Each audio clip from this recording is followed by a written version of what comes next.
भूखा राजा और गरीब किसान की कहानी। एक बार एक राजा भेष बदलकर रात में नगर का भ्रमण कर रहा था। अचानक वर्षा होने लगी। उसने एक मकान का दरवाजा खटखटाया। अंदर जाकर राजा ने गृहस्वामी से कहा, मैं कई दिनों से भूखा हूँ। भूख के मारे मेरे प्राण निकल रहे हैं। जो कुछ हो मुझे तुरंत खाने को दे दो। गृहस्वामी स्वयं अपनी पत्नी व बच्चों सहित 3 दिन से भूखा था। घर में अन्न का एक दाना तक न था। वह बड़े धर्म संकट में पड़ गया। उसे समझ नहीं आ रहा था कि वह अपने भूखे अतिथि को कहां से भोजन कराए। तभी उसके मन में एक विचार आया। वह घर से बाहर निकला और घर के सामने एक दुकान से 2 मुट्ठी चावल चुरा लाया। उस गृहस्वामी ने अपनी पत्नी से उन चावल को पकाकर उन्हें अतिथि को खिलाने के लिए कहा।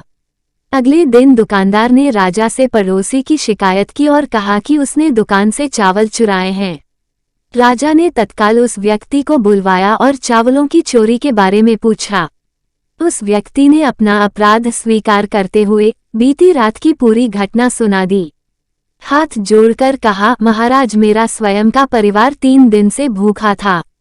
मैंने अपने लिए चोरी नहीं की और ना ही कभी करता, चाहे प्राण निकल जाते, परंतु आधी रात में घर पर आए अतिथि को भूखा नहीं देख सकता था।